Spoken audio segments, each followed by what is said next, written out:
Good afternoon, everyone, and welcome to today's edition of Black Health Trust. We are so happy that you have chosen to join us today. We are going to have a very interesting discussion today on two topics that are very important to us. The first is about COVID. As we have always said, we would try to bring you vetted information.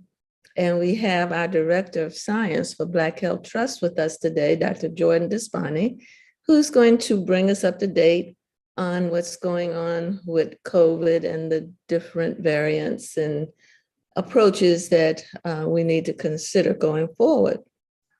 After we have that discussion, we're going to talk about something that is happening in our community as I speak, which is a very aggressive misinformation campaign regarding the proposed ban by the Environmental Protection Agency of menthol-containing tobacco products and why we need to be aware of what's going on around us.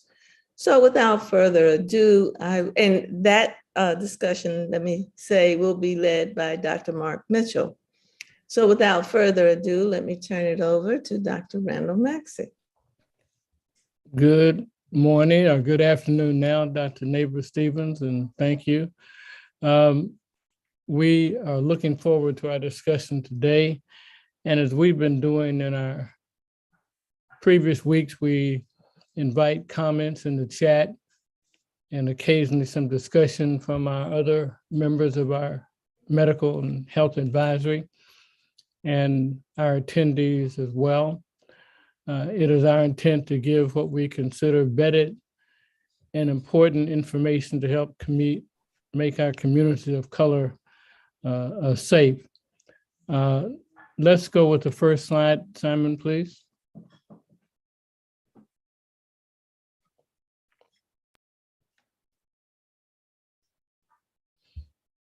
And the next one. So our illustrious Supreme Court in Pigs, in a 6-3 decision, the Supreme Court ruled that the Environmental Protection Agency lacks the authority to shift energy use away from coal and cleaner energy sources at existing power plants to reduce the greenhouse emissions. And we've seen the changes in what's going on in the country. We know that the lakes on the West Coast are drying up. We know that fire hazards are even more with what's going on now in Yosemite with even the large trees being threatened. We know that icebergs and things on the continental shelf are melting. So that's a problem. We do know that climate change is something serious and significant. We also know that the Environmental Protection Agency, which is going to be part of our discussion today, has been emasculated. In other news, we know that laboratory studies have identified multiple mutational pathways that can allow COVID-19 to evade antiviral therapy. And that's a concern that I'm sure we'll have discussion from Dr. Despani this morning. And finally, the FDA is devising plans to allow clinical trials testing transplanted pig organs into humans. And this was in the Wall Street Journal. So I came face to face in the past week with the use of antivirals and protecting myself as a senior citizen from this virus and this pandemic. Two of my children were positive. One after a birthday trip to Mexico and being exposed to a friend who was unvaccinated. and the other who flew on an airline from California to New York and was exposed by flight attendants not wearing masks. So the lesson there is that this is still something that is a problem, and we need to be very concerned. I have given a lot of Paxlovid, which is the oral antiviral, to a numerous number of patients of mine this week and to my children. Now, one of the things I want Dr. Despain to discuss, we understand that supposedly the antiviral is not necessarily advised for young, healthy people, which my kids are. But they're also an antiviral, and I believe strongly that they have some anti-infective use in people like that who are exposed to senior citizens. And we want to talk about that. So let's go to Dr. Despain. And Dr. Despain, the hospitals are getting back full here on the West Coast. The number of patients that I have, both vaccinated and unvaccinated, are turning up positive again. So what's going on, Doc? What's going on, and how do we react to this?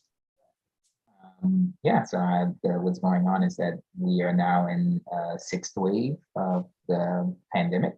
The reason being because the virus has gone through multiple iterations, all the way from the original Wuhan ancestral virus to now having decided that, hey, I can't move forward in infecting naive hosts. So what I'll do now is I'll shift my strategy, and the strategy now will focus on basically evading the immune response of people who have already been exposed to the virus, such that it's cloaked now. And that's actually been the game-winning strategy thus far for most of the current generation of variants. And that started with BA1 Omicron, which that had its heyday circa December to January. And now it was supplanted by BA2. And now we're on to BA4 and BA5. Most recently, within the past few weeks, BA5 has actually become the dominant variant in the United States and really all across the world. And again, like each of these Omicron variants, they are becoming just qualitatively better at being able to evade the immune response. In fact, some of the data that I have seen has pointed to the fact that someone who has been infected with, say, BA1 or BA2, they have probably a 4-week window before they can be infected by BA5, because again, it's evading the immune response that you have built in to recognize an earlier version of the virus, and it's invisible, right? It's like Hollow Man, the movie from 2001, where it's I can't see you anymore, and the reality is that this is going to continue. We had the opportunity to put down this virus across the world, and we weren't able to succeed. The reason why, because not only is the virus constantly mutating, but it's also finding new animal reserves, like in deer, like other mammalian species. And then also because this is a two-way dance, it's not only what the virus does, but it also is what we humans do to counteract it. This is an evolutionary arms race. Is the virus, are you saying in simple language, is the virus getting smarter?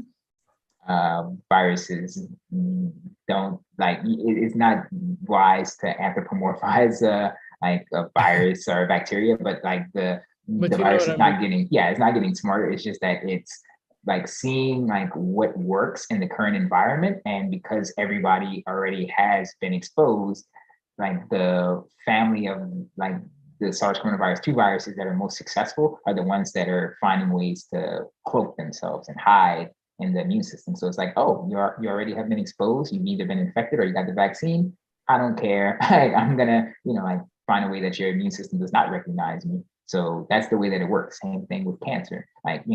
People can get a first-line regimen of chemotherapeutics, and the cancer cells that survive are the ones that say, oh, well, what doesn't kill me makes me stronger. And then that's how you develop like, these cancer drug resistance, because the cancer cells that survived were the ones that became the new dominant, like, I guess, clonal species. And it's the same thing too with viruses, is the same thing too with humans. Like, we've survived like many near extinction events. So that's just how it works.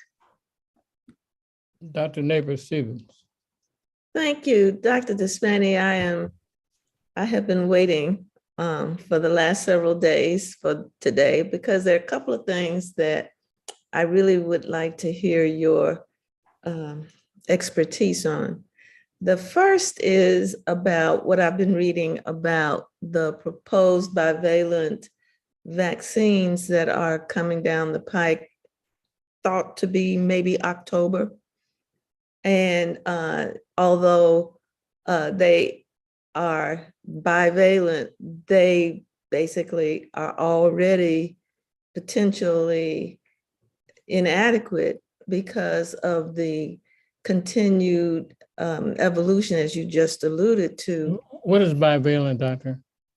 Bivalent just means that it basically is having like two strains that like they're antigens against. So this is very common for like influenza viruses. Like whenever you get the influenza virus vaccine, that actually is quadrivalent. So that consists of two influenza A vaccines and or strains, and then two influenza B strains.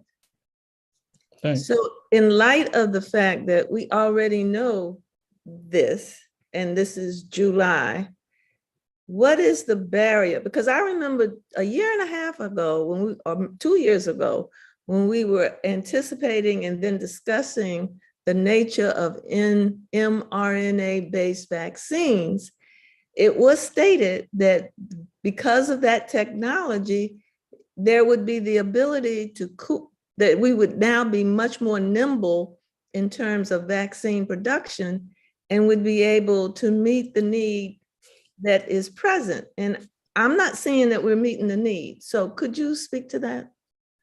Yes. So firstly, with regards to the focus on the bivalent vaccine development, that's what's in the house at Merck as well as Moderna. But all the data I've seen has actually indicated, believe it or not, that the adding on like BA1 to the ancestral like parent virus actually resulted in patients or vaccination efficacy rates that were actually lower than if it were just with the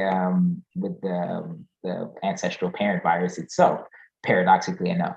Now, the reason why that's the case is due to a phenomenon that is known in immunology as original antigenic sin. This is the idea, basically, that whenever your immune system has been exposed to a pathogen, it's like, okay, I'm going to put a mug shot, like we're going to like get all of these people, right? Like we're going to like find this person. And then the reality is that whenever you encounter like slight different variations of that original mug shot, your immune system is not as effective at reacting to those like modified versions of the mug shot, precisely because the mug shot has already been like spread all across like the nation in this case being your immune system. And that is a problem that's just inherent to like our biology, unfortunately. But yeah, all the data sets thus far that have been tested in terms of either using the parent virus for like the next booster shot campaign compared to say BA1, or even if you would like BA2 and whatnot, like they've actually been less effective than just going with another round of the original like vaccine. And yeah, again, it's kind of like how ancient ruins, like whenever they fall apart and whatnot, when new civilizations come along, they often just build on top of them, right? So that's kind of what the problem is. And then to your point, Dr. Neighbor-Stevens, about the second aspect, namely that having the mRNA vaccines would allow us to quickly be able to make bespoke vaccines much more rapidly. That is true on the scientific side, but then on the like, I guess, the developmental, like just the strategic side, the reality is that the vaccine makers are just trying to get caught up on like what's going to be, the variant that's going to like, again, surmount that original antigenic sin problem, while at the same time being able to be like rushed out in a means that is like it fits the criteria for like the FDA to approve a new emergency use authorization for it. And because those, like whenever you have like, these new updated vaccines and or whatnot, like those all have to go through clinical trials again. And like those are, again, phase 2 and like phase 3, right? Because again, in phase 1, you're testing safety. Phase 2, you're testing efficacy. Phase 3, you're testing, like safety and efficacy in a broad, patient population. But the reality is that not only is BA.5 it's currently the dominant variant in the United States and much of the world, but from India has emerged a new variant called BA.2.75. And that one of the nicknames for it is Centaurus, and that is even more infectious than BA.5. So that's kind of why you have the vaccine makers are very jumping from one foot to the next, because they're like, okay, like how do we, move forward, because we're always a few steps behind with regards to keeping up with what the virus is doing. And you certainly anticipated my next question. I wanted to ask you about Centaurus. So besides being more infectious, and I'm going to make the jump that is because it has evolved so that it can more efficiently escape our immune responses. Where then do we go forward in trying to be the most prepared that we can be? Because this is not, Centaur, there's something that's going to come back after Centaur. This is going to be a recurring process. So what is the strategy? Can I ask a question right as he answers yours? Can you give our audience just a quick overview and update of your naming conventions? What is BA.125, BAs? Just give us the background as you answer Dr. Nabrit's. Of course. Yeah. Well, I'll answer that one separately, because I'm actually very displeased with with how the World Health Organization did things, because I felt that it was actually a masterstroke for them to inaugurate the Greek naming convention. But they didn't really seem to be very good at following their own like classifications and recommendations. Because again, like all of these names, like BA.1, BA.2, BA.3, BA.2.75, and so forth and so on, those are all technical names that we use in the scientific community, but those are just like a alphanumeric soup for like colloquial like phraseology and for audiences. So it's very, very confusing. And the reality is that we were supposed to follow, the naming convention.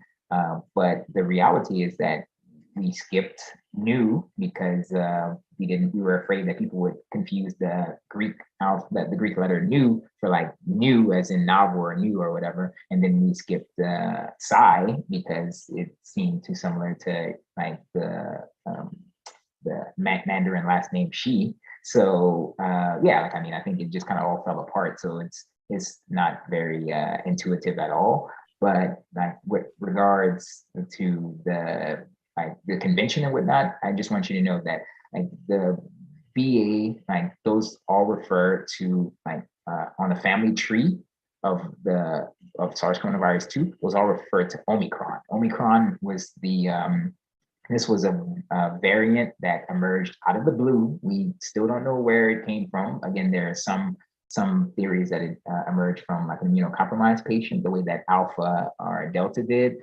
Alternatively, people are saying that it was hiding all along and then just like emerged whenever we shifted to having more like people who either were infected or had been vaccinated, so that now the strategy of evading the immune system became successful, whereas it was not before. Or thirdly, it may have jumped into like a rat or some type of mouse or any type of mammalian species like a deer, and then it it cycled gain mutations there, and then it jumped back into humans. And that's why, it's impossible to like stamp out SARS coronavirus 2, because if it can hide in an animal reservoir, then it'll keep coming back again and again and again.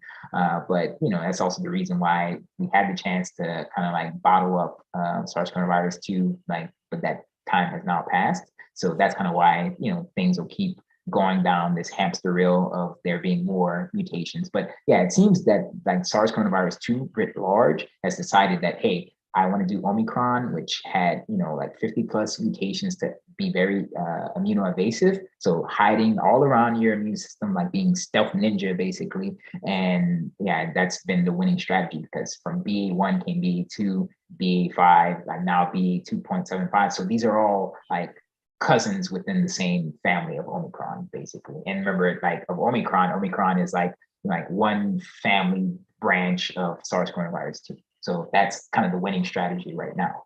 So, and remember that came out of nowhere, because we were always thinking that Delta was the worst that could be thrown at us, precisely because Delta led to higher mortality, and it also was somewhat immunoevasive. But now immunoevasion seems to be the way to go, right? Tactical stealth espionage basically is what the virus has decided to throw at us.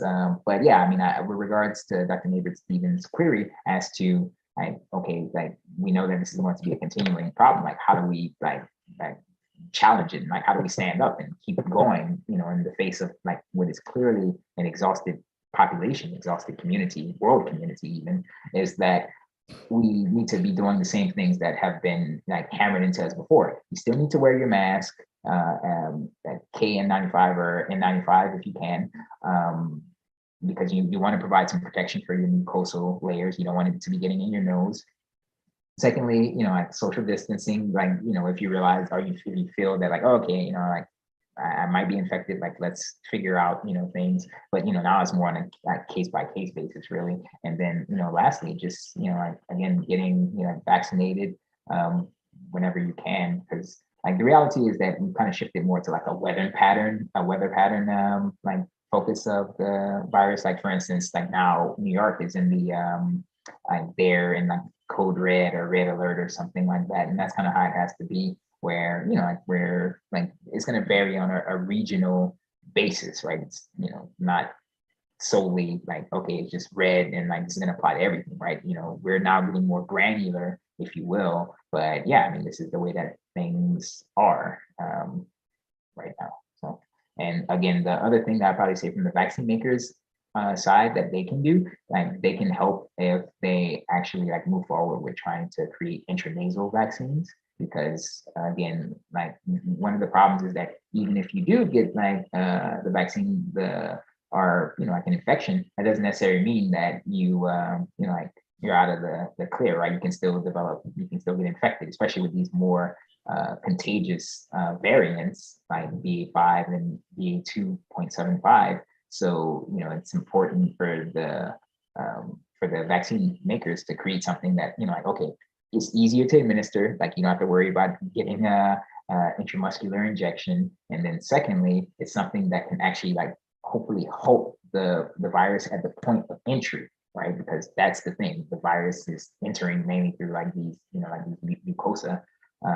So that's kind of where I see the next major like step change occurring, or quantum leap, if you will, on the vaccine maker side. But other than that, on our end, we still have to do the same things. I know it's very exhausting to hear, but yeah, that's the only thing at one's disposal. The alternative would be that you actually do like get infected, and then the reality is that if you get infected, there's no guarantee that you won't like develop long COVID, right? And nobody ever wants that, right? Because it's like a lifetime of suffering and side effects potentially. So Dr. Maxey, we have two really good questions in the chat.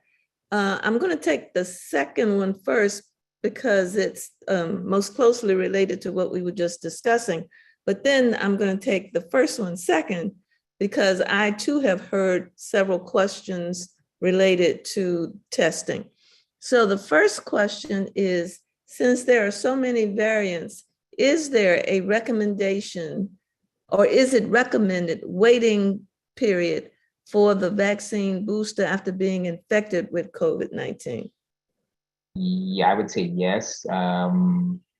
Everything that I've seen in like preprints and what have you have actually indicated that you probably want like a resolution of all your symptoms before you get a booster. But that this is some of the clinical trials and whatnot that they have run where, yeah, like getting a booster even after being infected is still like beneficial because again, like I've used before in earlier BHT programs, it's akin to providing panoramic paparazzi snapshot of the virus if you like get a booster after like being infected. So like the infection basically is like, okay, 360-degree view. And like now it's like, okay, you get your booster and like just like, okay, we're gonna codify that. So Barbara, can you repeat that question again? I'm not. Is there a recommended period of time that you're supposed to wait after you have had the infection before you get a booster? Okay. And what I have read has been, and this was on the CDC website, at least 4 weeks. But, keep referring to it because things change as we learn more. The second question is, and it's from one of our medical advisors, Dr. Johnson. Can you talk about the rapid antigen test and PCR test? I am hearing that people with classic COVID air marks symptoms are delaying in terms of testing positive. Some have 5 or 6 negative rapid antigen tests and then test positive on day 6 or 7. Same story with the PCR test. Are they still effective? They being the rapid antigen test. And that is definitely a tough one because I have also encountered all the anecdotal like studies and I read about that as well, that having to do repeated tests before it comes up positive, and that just really is owing to the fact that it's more contagious so that it's able to hide out before finally there's like that kind of phase transition over into you being actually like ill. Yes, based off the principles of the actual like diagnostic test, like it's still like effective. It's just that now you need to have more of them before it actually like you can definitively determine if you've been sick. And like that's kind of like the rate limiting step, if you will, because it's like, okay, well, if I'm limited in how many tests that I have, then I have to be strategic about it. So that actually calls for the federal government and like state governments and so forth and so on being able to provide more of the tests. But yeah, this is the best tools that we have. Although I will say that I have read some research papers where they actually are talking about moving forward with a variant specific test. So that can be very helpful in like helping us determine like your like specificity of like what you're like dealing with. So let me add to that question. How much of that relates to the viral load that you're exposed to? And why don't we unmute Dr. Johnson as well? How much of that testing relates to the viral load? Yeah, I mean, it's pretty well for the like antigen, the rapid antigen tests, like those are like not really like quantitative, like those are more qualitative. That's just the nature of like it's going to give you like a yes no response. Whereas for your PCR, right? Yeah, that's kind of like what it's in the name, right? Like polymerase chain reaction. Like before that, it's like Q. It's like it's actually RT-qPCR, which stands for reverse transcriptase quantitative PCR. So that can like directly correlate like what your viral load is, like like so yeah. So in that regard, the PCR would be like more helpful. And you actually surfaced another concept in my mind, Dr. Maxey, which is that actually with BA4 and BA5, those are actually like evolved, like they seem to have a preference for infecting your lower, your respiratory system, lower respiratory tract. Whereas with BA1 Omicron, the reason why that seemed to be like somewhat somewhat less terrible was actually because it tended to have a host tropism. Tropism basically is where it prefers to attack, focusing on the upper respiratory tract. So kind of like your, oral, like nasal, oral nasal pharyngeal region, and upper throat and whatnot. But now, like with BA4 and BA5, it's kind of getting back to like, it's going to attack that lower respiratory system, more akin to Delta. So. Okay. Did Dr. Johnson have a comment? No, thank you. That was helpful. Thank you. Dr. Despani, there's been some controversy down in one of the two states that Dr. Neighbor Stephen lives in. This one is the southernmost state that she lives in. And they had some resistance to approving the availability of vaccines for children. And when the FDA and CDC finally approved the vaccine for children at the age of 5, they did not extend that. I think the wording was to children less than 5. And I do believe that the EUA now allows children down to the age of 6 months and above to get the vaccine. And they even put one of the physicians who was a board member off of that commission. But what are your thoughts about children getting this vaccine, those down to the age of 5 years and those less than 5 years and above 6 months?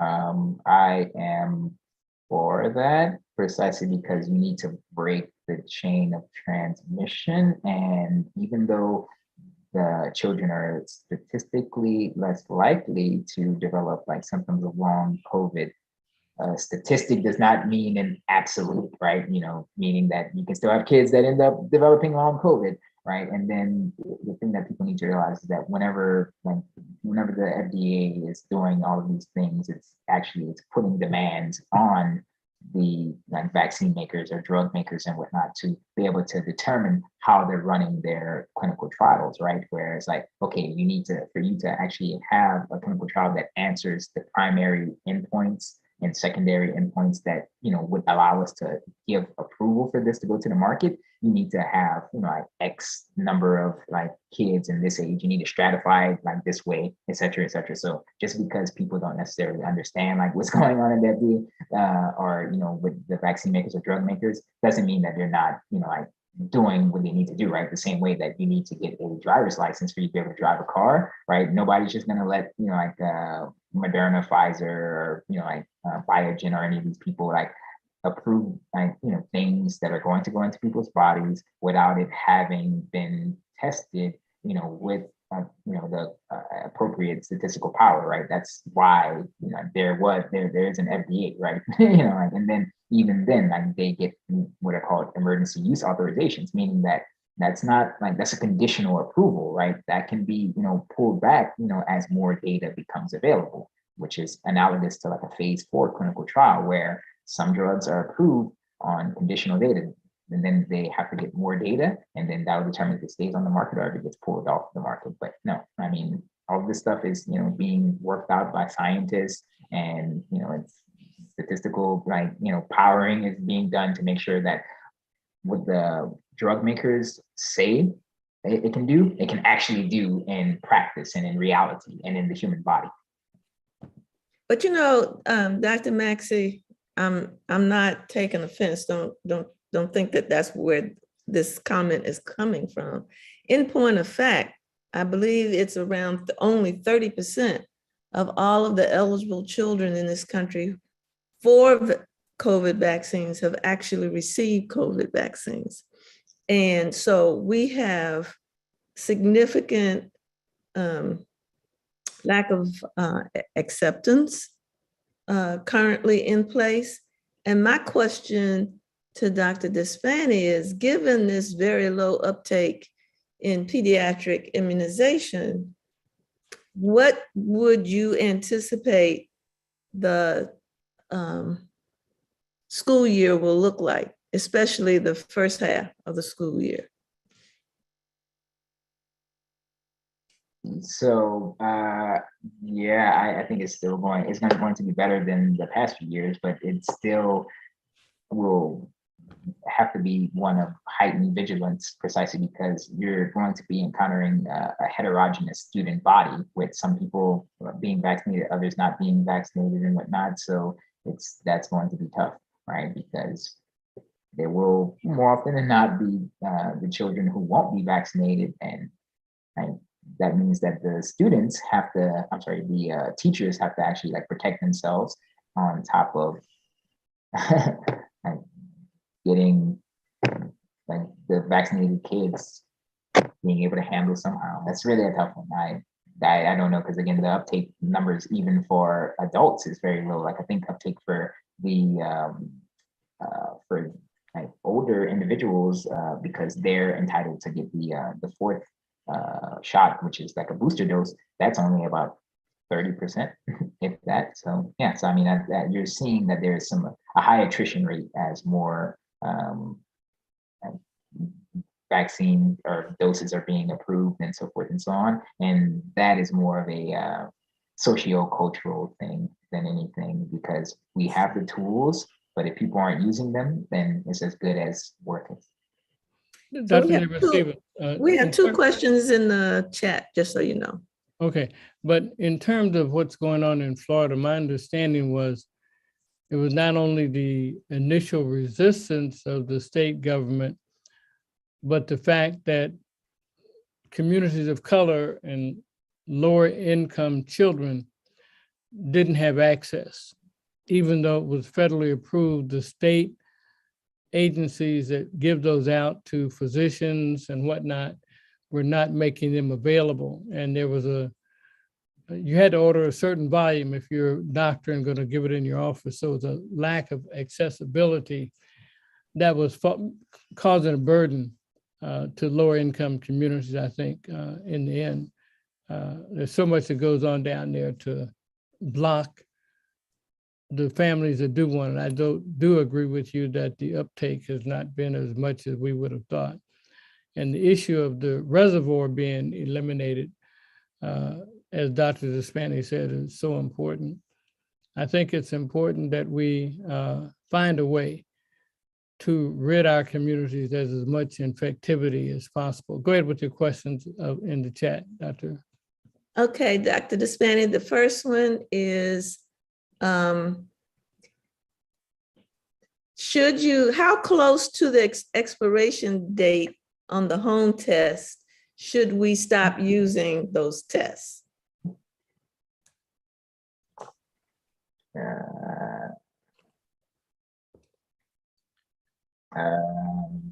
Probably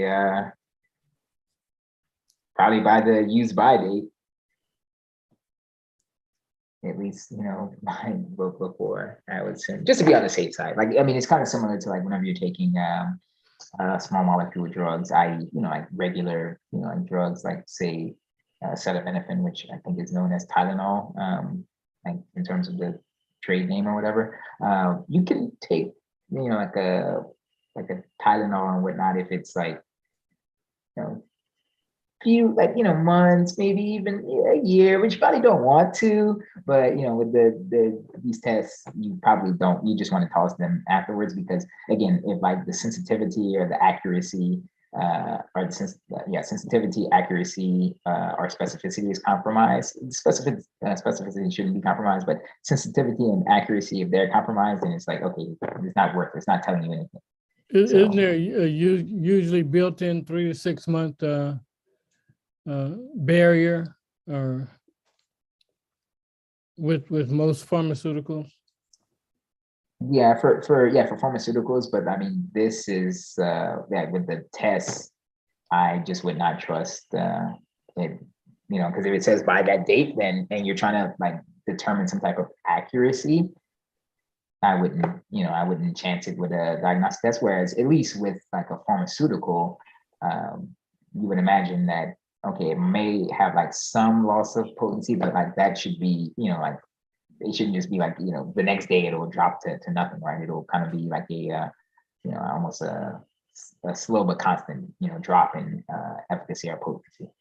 Whereas with this, I can't trust this because, obviously they have the use by date on it. So. Okay. All right, the next question is, would you please discuss the relapse in patients who have been treated with Paxlovid? If I had to hazard a guess right off the top of my head, I would imagine that it's because when they actually receive Paxlovid, it actually the dose that is administered at was not able to knock out all of the viremic cells, which basically means the cells that are infected with virus. And because of that, then the virus is still shedding out of the cells, and then that's why it like rebounds and can test it in the like their blood or their any other bodily fluids and whatnot. So yeah, it's pretty common, and it actually caught Merck by surprise. So yeah, so basically it's like, it's like a hammer approach, right? Where it's like, okay, yeah, I'm gonna hammer you, but because viral growth is multiplicative and exponential, whereas like 1 can become 64, it can become, like all of this, like blah, blah, blah, right? It's more difficult to, like use that one hammer of like the Paxlovid dose, and, by that point, the virus is kind of spread. So that's kind of where you get some of the relapse, which isn't to say that, it'll like work, but again, like that works over a time course, right? That's the pharmacokinetics coming into play, which pharmacokinetics is just basically what your body does to the drug, in contrast to pharmacodynamics, which is what pharmacokinetics is, what your body does to the drug, and what the drug does to the body is pharmacodynamics. So can you speak for a moment? Tell us what Paxlovid is, what it is supposed to do, and when and who should get it.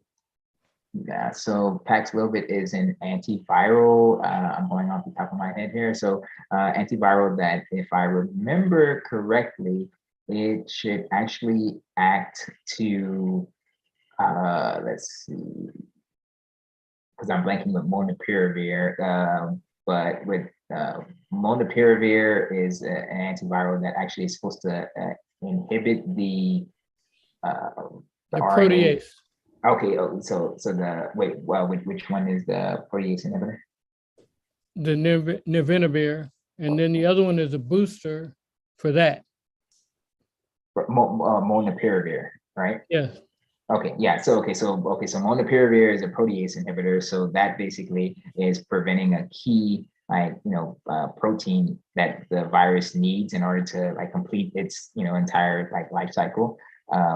Whereas with Paxlovid, if I remember correctly, then that basically is that it actually is an error. It basically increases the number of errors that is made into the virus's what's called RNA-dependent RNA polymerase. So it's error reading mechanism. So even though it's like not very good at correcting its errors, it still has to do that process. Whereas if you have like a molecule of like say Paxlovid like comes in, then that just kind of like jams the whole system up, and then that's actually how it acts to halt the virus from spreading.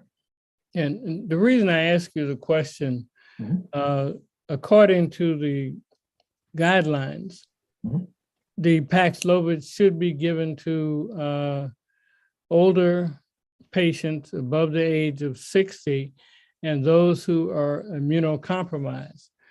And what the data has shown so far, that there is an improvement in keeping those individuals from getting more deathly ill by giving antiviral. And officially, it's not supposed to be recommended for a young, healthy adult. However, my physician judgment is that it will, as an antiviral, decrease the infectivity of those young, healthy adults, especially if they are exposing themselves to those who are immunocompromised and older adults. So I have given it primarily to older immunocompromised adults above the age of 60, but I have also in certain cases recommended it for those young, healthy adults who have older relatives that they take care of or they're around. Is that a problem? Would this is one area rather that goes beyond my area of expertise because I actually don't do clinical medicine. But yeah, like just looking at it from a research perspective, so actually, yeah, so it was the with regards to the protease, inhibitor being, Paxlovid is just basically like a combination. That is better than the use of molnupiravir. But yeah, that's kind of beyond actually mine. Do you know if the reason for the limited recommendation was a supply issue? For Paxlovid? Yes. That actually ties into it because the whole thing is that originally, like, we were under the impression that molnupiravir was going to be more efficacious than it was. I mean, at the time, molnupiravir was actually the best that we had, and that was only 50% efficacious. Then afterwards, with Paxlovid, once we got that was about 90% efficacious. But again, like, even though Merck is has done a is it Merck? But they did a great job of bringing this to market. But yeah, it still has to be rationed. So that's one aspect. So they're trying to, like, again, save it for those who can, like, definitively, like, benefit from it. So that's one thing that I've seen on, like, the socio medical side, the argument. And So Dr. Young has a question going back to the vaccine for children. And actually, I think I'm not sure she recognizes what a complicated question this is. Who is that? Dr. Michael Young. But the question is, my understanding is that the vaccine for children 6 months to 5 years is only in the 80% effective range. Is that correct, Dr. Despani? Only in the 80%, like, effective, like, can we elaborate further, like in terms of vaccine efficacy? Yes, that's what you meant. Dr. Young.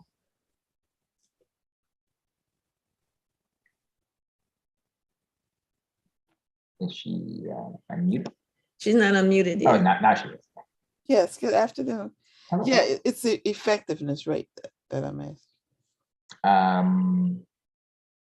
I haven't actually looked at in the children, but the efficacy, I would assume, would again, like, be, like, so long as it's above, like, whatever was set during the clinical trial, then like, this should just be be able to work, right? Because I mean, again, in order to, like, determine an efficacy rate, that's based off of, like, what's in clinical trials, based off of, like, the mechanism of action, et cetera, et cetera. So, like, usually, like, if you set for vaccine efficacy rates, like, anything that is, like, say, like, around, like, 60% or more is actually, like, pretty good. I mean, case in point, for the influenza viruses, like, we have vaccines against those, but those typically, like, range from 30 to 50% efficacious. If you get 50% efficacy, like, that's good.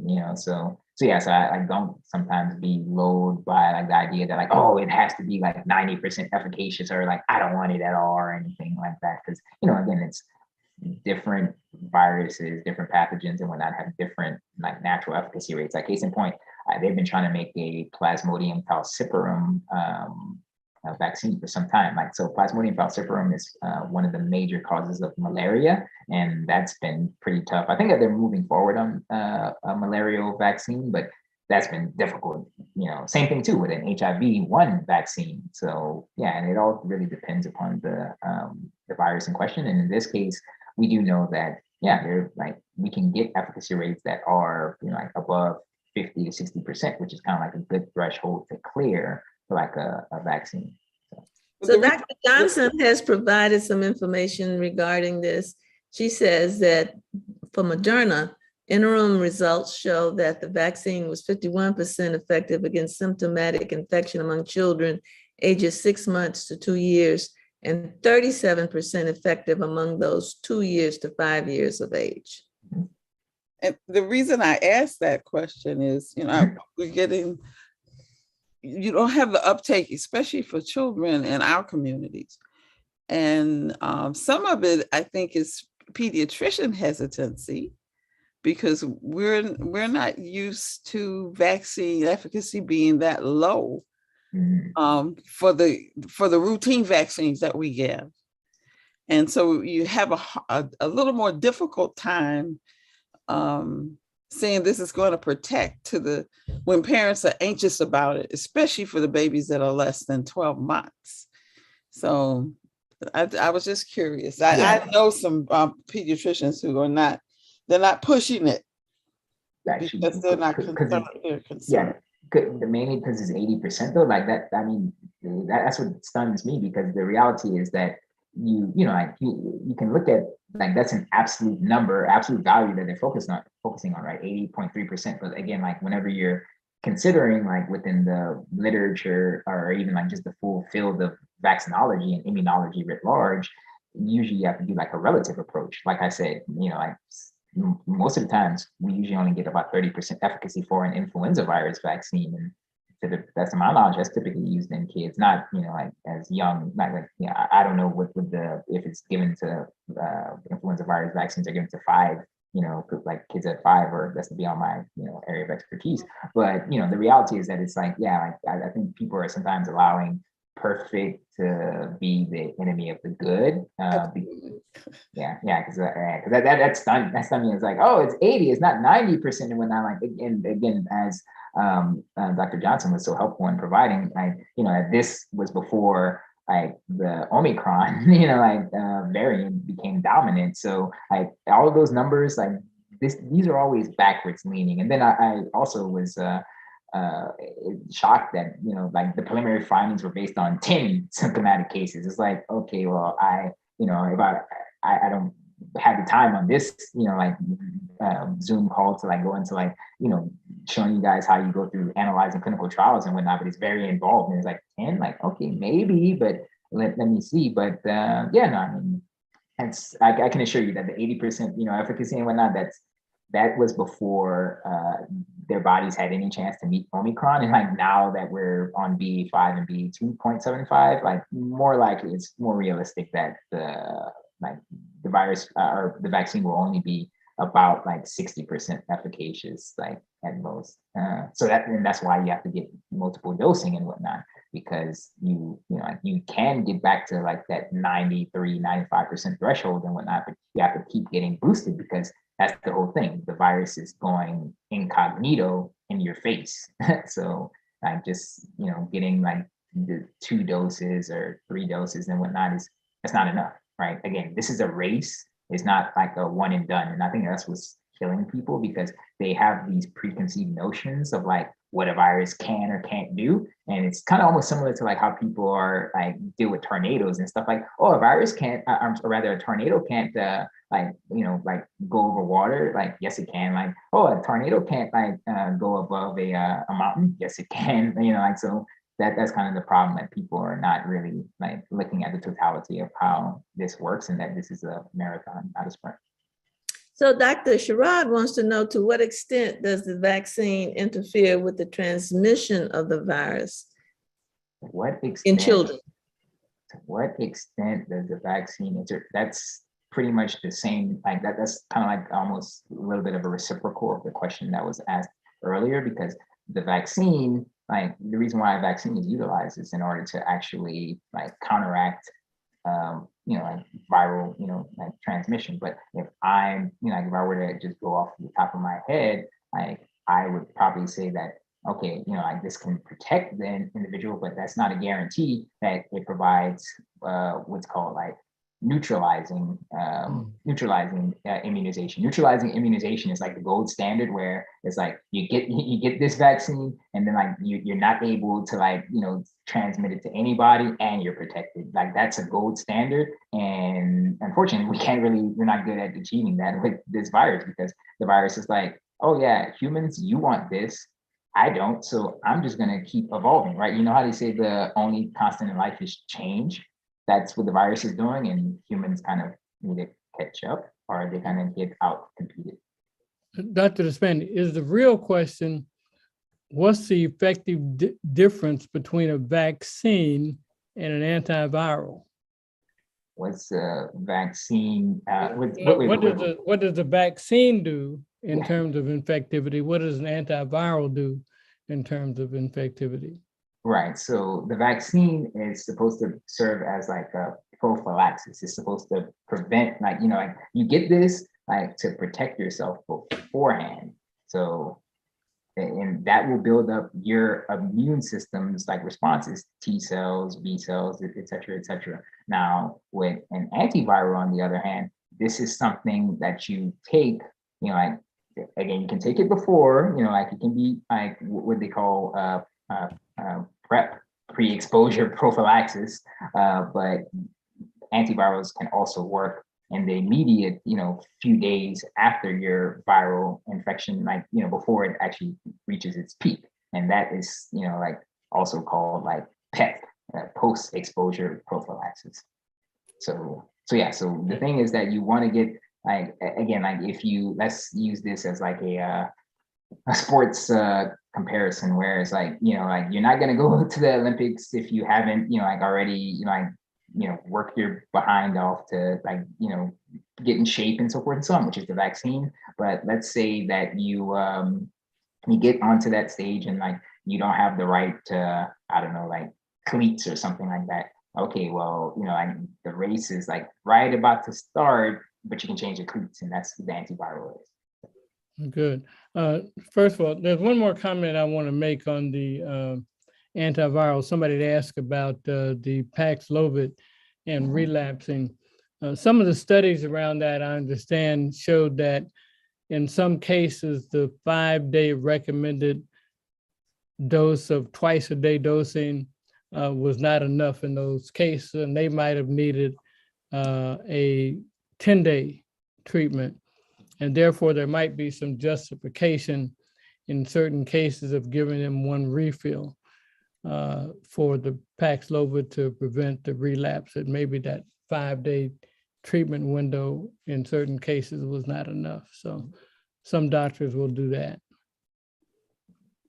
So that's a thought. Dr. Despandi, as usual, you are so great. We're so fortunate to have you as our director of science, and always willing to come and help us understand all of this virology, and I can't even spell the word, so just thank you so much. Are there any other questions for Dr. In the chat?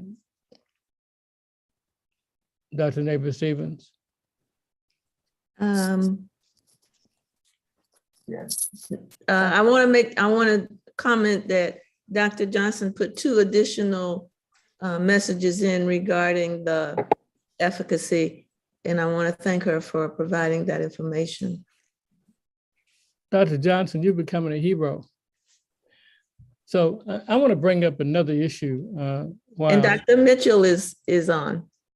Okay, so one of the things that we have to be concerned about, we all know that we're in the middle of a continuing pandemic, and we have all of the environmental issues and the issues of the way we abuse ourselves with smoking and things.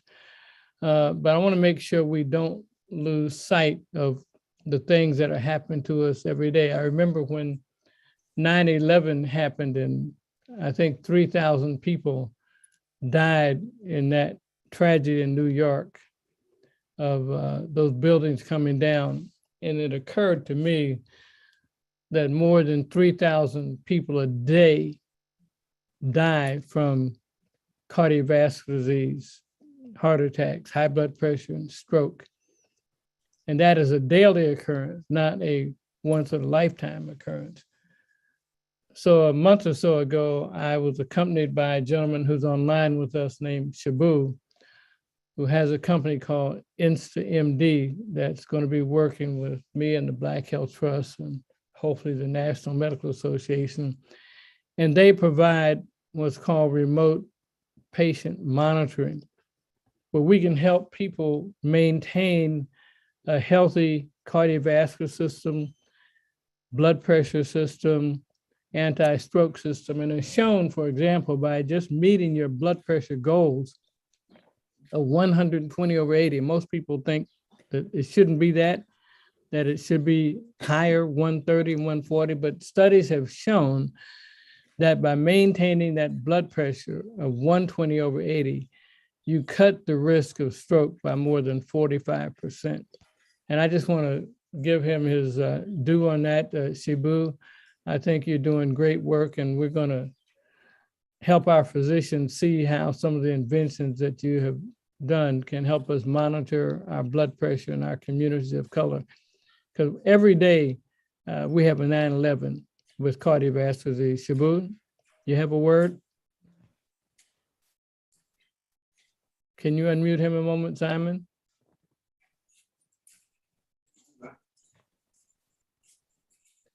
If not, Dr. Neighbor.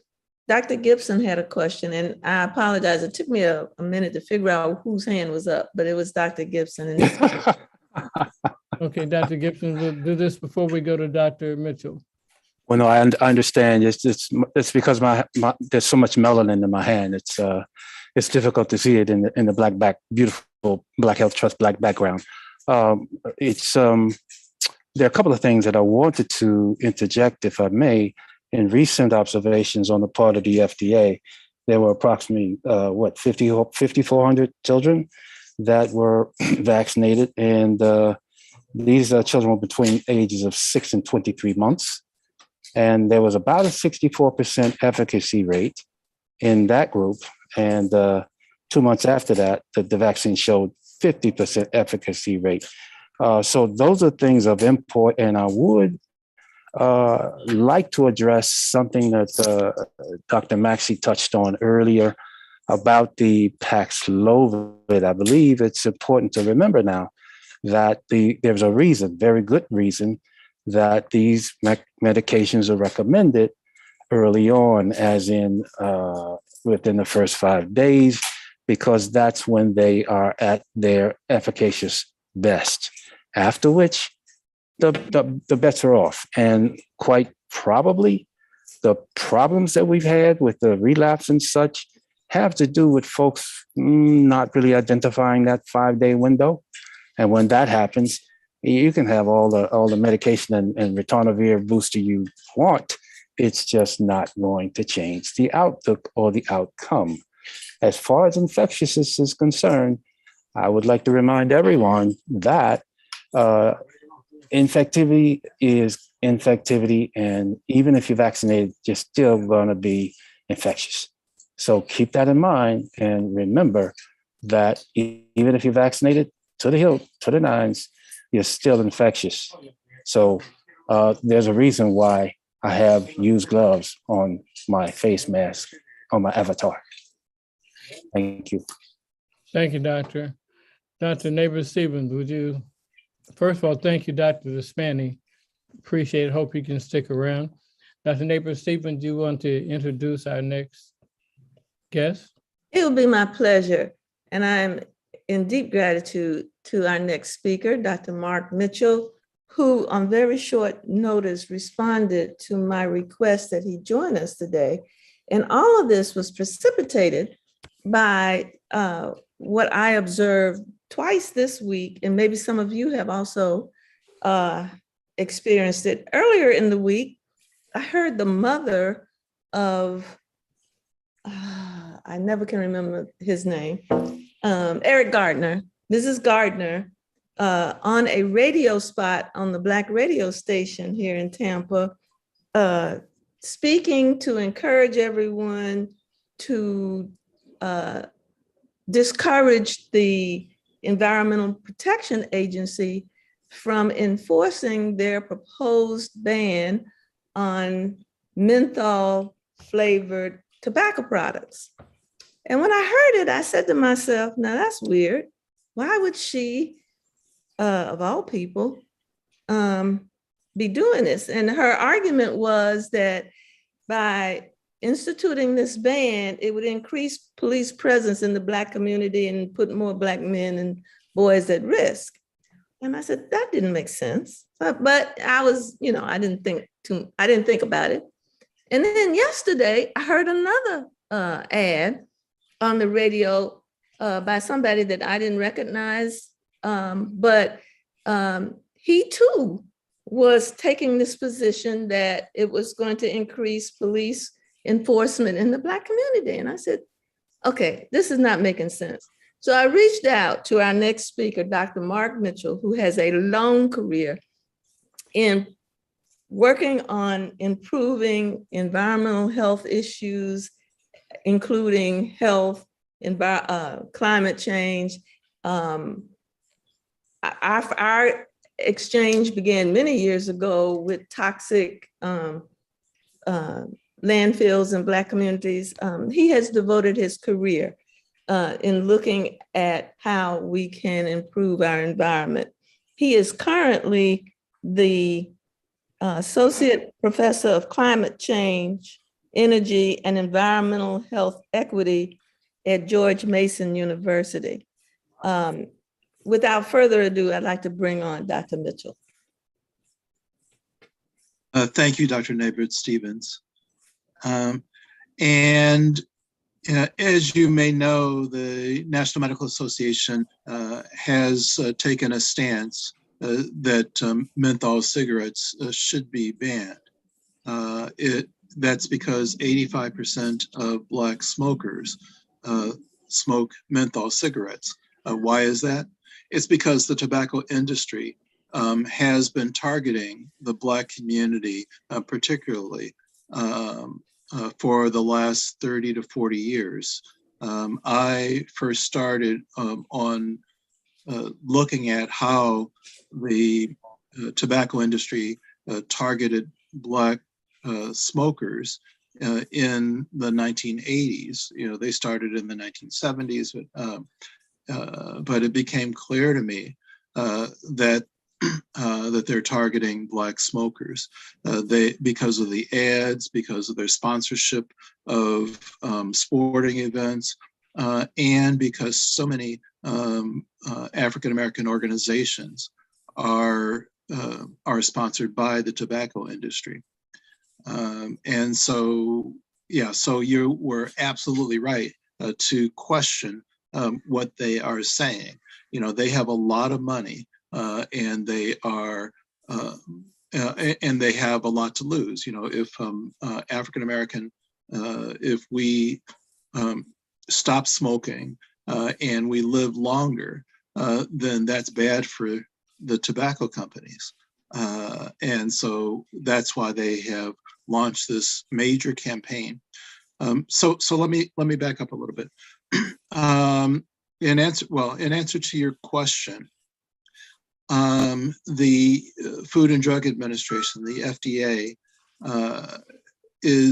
has put forward a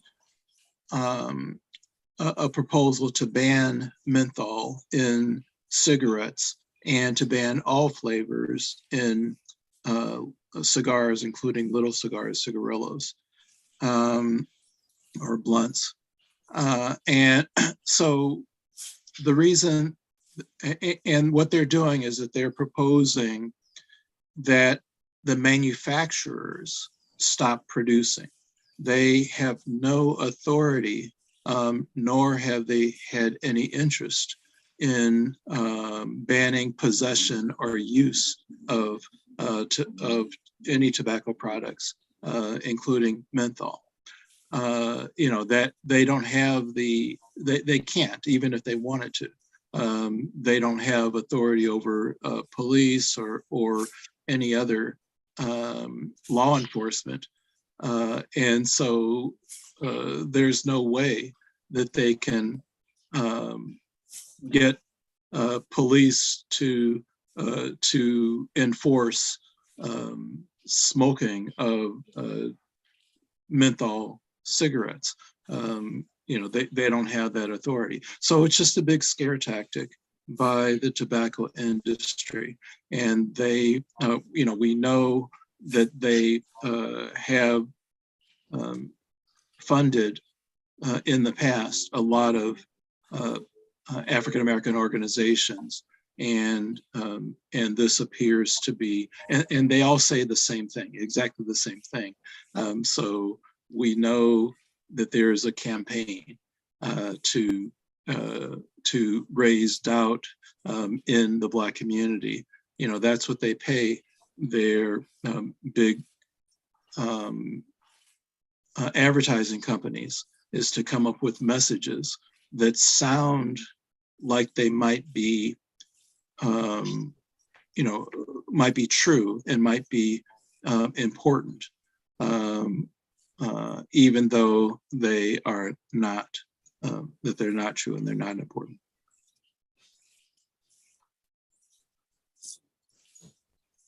So what is the main concern that we as health professionals have about people smoking in general, but specifically, why not menthol?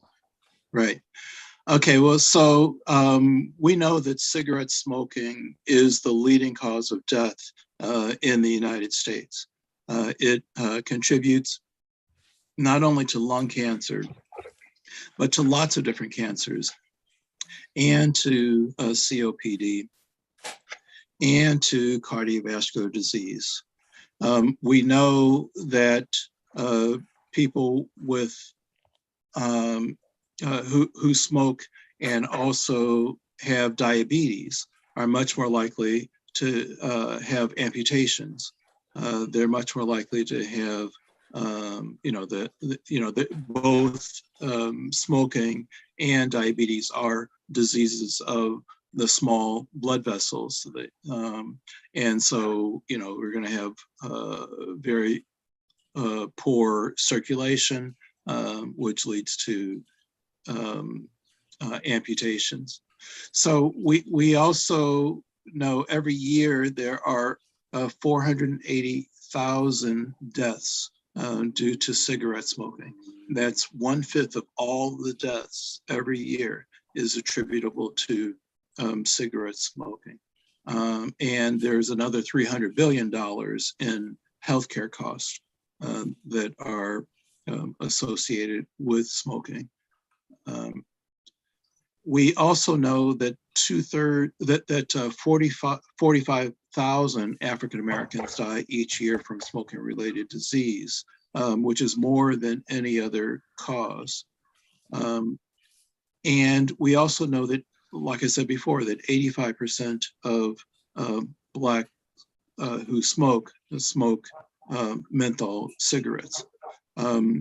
Why is that? It's because they've targeted those cigarettes toward our communities, everything from Cools to Newports to just a number of menthol cigarettes. There's a direct correlation between the number of ads in stores and the percentage of Black children in the closest schools. So if there are more Black children in nearby schools, there is more advertising in the stores. Matt, is there some correlation when you smoke menthol? Does the action of the menthol seemingly make the smoking less harsh? Seemingly. Right. Yes. Yeah, we know that, in fact, it makes it much easier for teenagers to smoke. And I say teenagers because 90% of people who smoke begin before they're 18 years old. And so it makes it less harsh. The menthol, it makes the tobacco less harsh, so it makes it much easier to start smoking, and it makes it much harder to quit smoking. The menthol is an anesthetic, so it gives the cooling sensation to the back of the throat, and you can't feel how harsh the tobacco is, and so that's why they use menthol, even in cigarettes that aren't labeled as menthol. Almost all cigarettes have menthol in them. Can you speak on the particular threat to our youth from the flavored tobacco products? Right. Yeah. So again, the reason that the FDA came out with this ruling was because the National Medical Association, along with the American Medical Association, along with the African American Tobacco Control Leadership Council, and Action on Smoking and Health, all four of our organizations sued the FDA for allowing menthol. FDA banned all flavors in cigarettes several years ago, but they didn't ban menthol. But this time they have now banned menthol in cigarettes, and they are also banning all flavors in the little cigars. Right now, the little cigars are targeted toward our youth. They come in a lot of flavors, such as bubblegum, such as Kool-Aid, such as the Jolly Ranchers flavors, such as other candy flavors, candy flavored cigars, and the prices are lower in the inner city. The prices for the cigars and the prices for Newport cigarettes are lower in the inner city than they are in the suburbs. Again, they are targeting people of color, particularly African American and Latino youth, to smoke cigarettes, and it's and it is very successful in the Black community. Let me ask another medical question. Is there any positive statements you can make about the use of tobacco at all? Does it help us in any way, health-wise, physically, medically? Does it have any positive effects at all? Unlike any other legal product, tobacco has no beneficial uses. Not one? Not one beneficial use. So people say it calms them down along with a cup of coffee.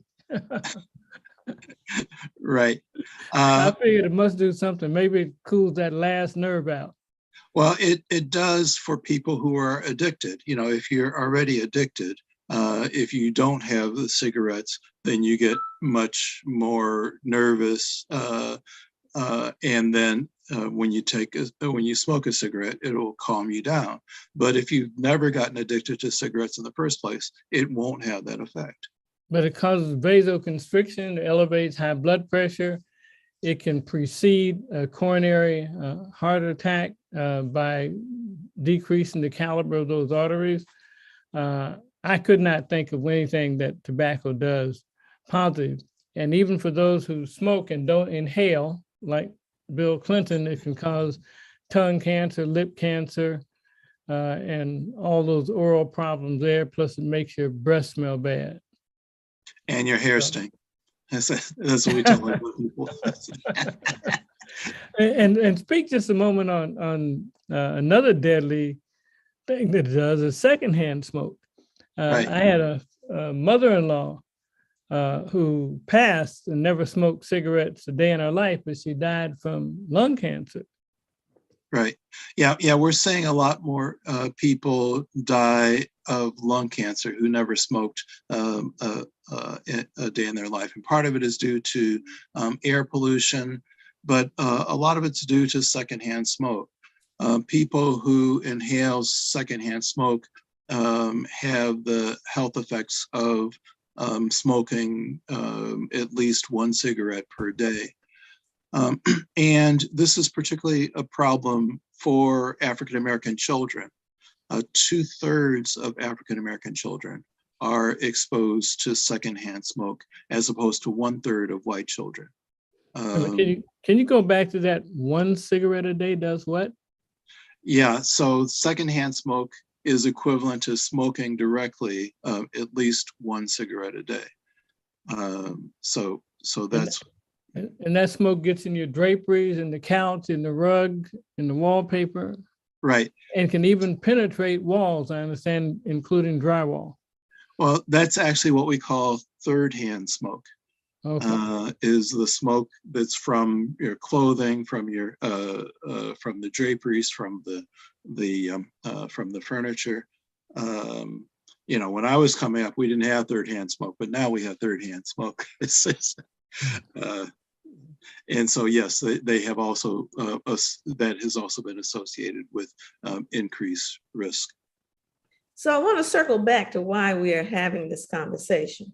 So currently, the EPA is entertaining public comment. FDA.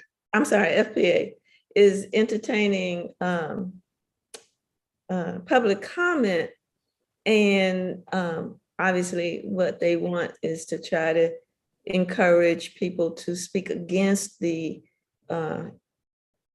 proposed ban. When is the deadline for public comment, and when will FDA make the final decision? Yeah, that's a good question. Originally, the deadline was supposed to have been on the 30th of June, but they have extended the deadline. I'm not sure if it goes through the 30th of July or it's coming up quickly. It may be the 15th of July. I'll have to look that up. And then what's the next step after that? So then they have to read every comment that they get and prepare responses to every comment. Then they have to publish those responses. They take those responses and they decide whether their current rule needs to be changed. And then if they think that it does, in either case, they will issue a final rule, and then that needs to go to the White House and be approved by the White House, and then it will go into effect. They will announce how many months it will go into effect. We are pushing to have it go into effect 3 months after they make a decision. But their proposal is that it go into effect a year. And of course, the tobacco folks want it to go into effect maybe 2 years, maybe 5 years, maybe never. So that's one of the things that they're asking for people to comment about. Let me ask another question, if I may. I know you've given several testimonies to Congress in recent months, and I applaud that. Can you give us an idea of how big is the tobacco industry? What kind of economic force is behind this push? And some of us may think it's just a few packs of cigarette, but financially, what kind of power are we fighting against? And is this a calculated attack against communities of color? Right.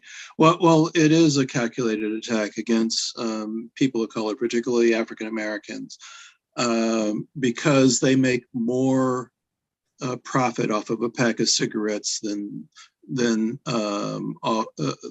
petroleum industry does off of a gallon of gasoline.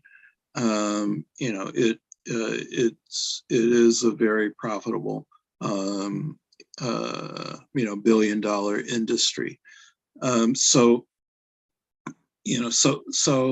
yes, they have a lot at stake. And we have a lot at stake also. African Americans, although we smoke at a higher rate, we want to quit at a higher rate. 74.1% of African Americans have expressed an interest to quit. But again, menthol makes it more difficult for us to quit smoking. So there's addiction of nicotine and there's addiction to menthol too? Well, again, menthol makes the nicotine addiction, it makes it harder to quit the nicotine. There is a psychological addiction to nicotine, not a physical addiction like there is to, there's a psychological addiction to menthol, as opposed to the psychological and physical addiction to nicotine. Yeah, it's very hard to stop smoking, I understand. And right, it's harder to stop smoking cigarettes than it is to quit heroin. The quit rates are higher for heroin than they are for tobacco. There was a book written in the 1940s by an author by the name of Pyle, and it was called They Were Expendable. And every day I see something that reminds me that communities of color, particularly African Americans, are expendable to US interests and government. And I don't want people to forget that all of these industries are not taking the lives of our people and our families and you into account. Even with this pandemic, they were trying to create herd immunity, no matter how many people died. They want to make this money off of tobacco, no matter how many people die. So we have to be vigilant about this. Are there any other comments that we need to look at or any other discussion that we have, Dr. Neighbor-Stevens?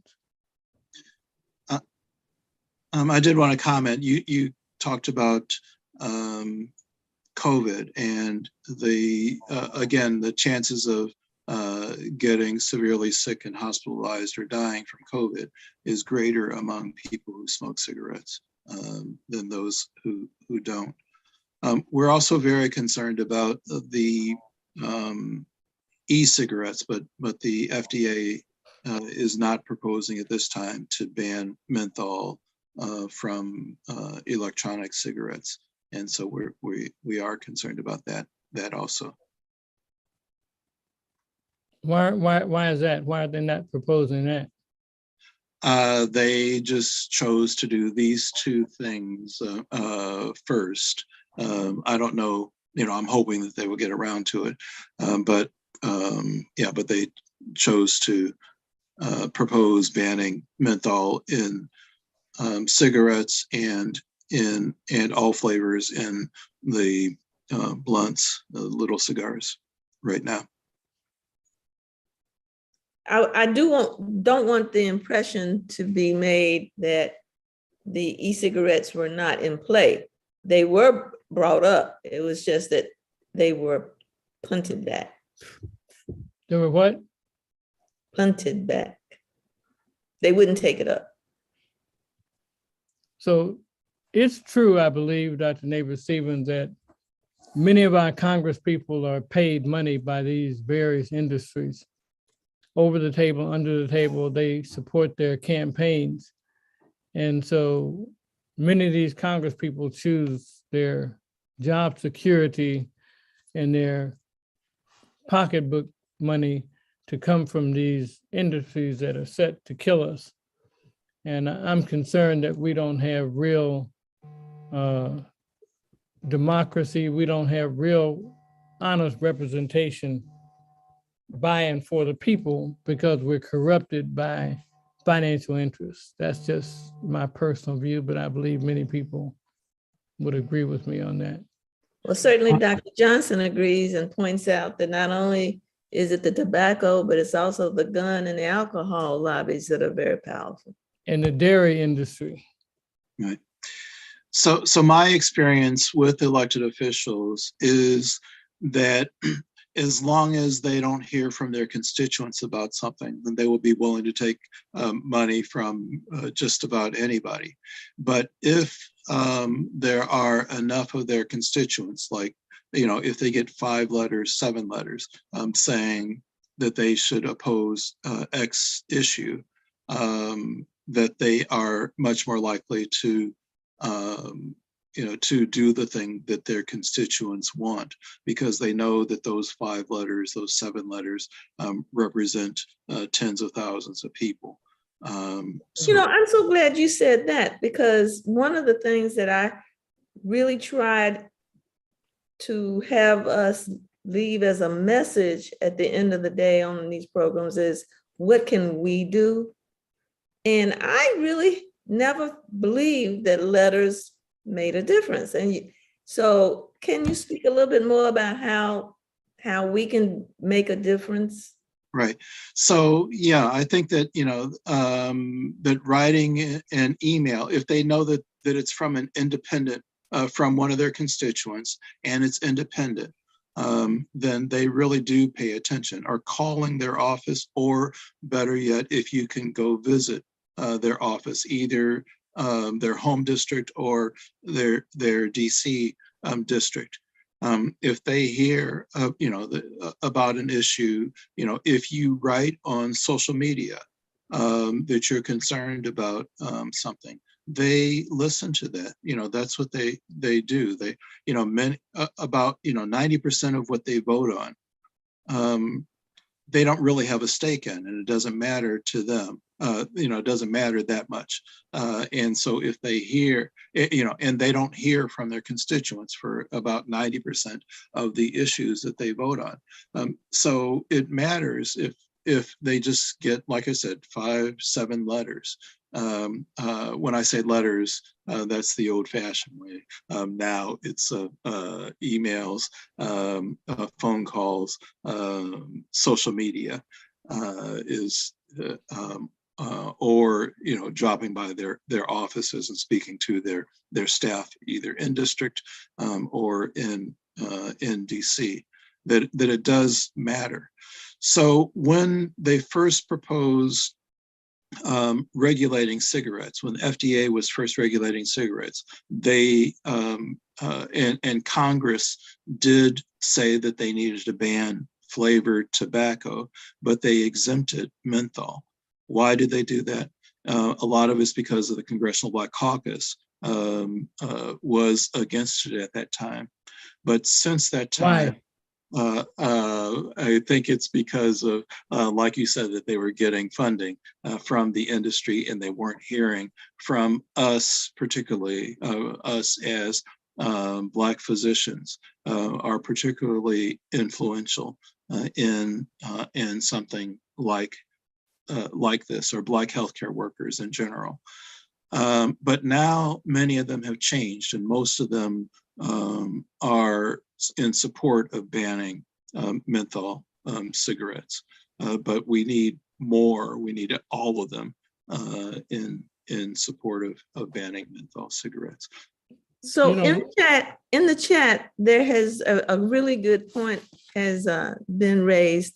The question is, could we summarize what the 2 issues are that we want people to contact their Congress people and the FDA about? And the 2 things are the proposed ban on tobacco product, menthol and tobacco products, and the proposed ban on flavors in tobacco products. In cigars.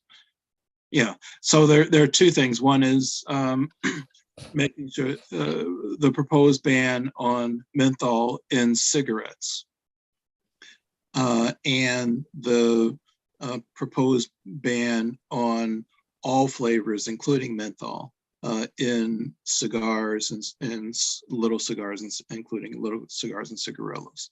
So do you have a statement written already that we could let people see or have? The National Medical Association did.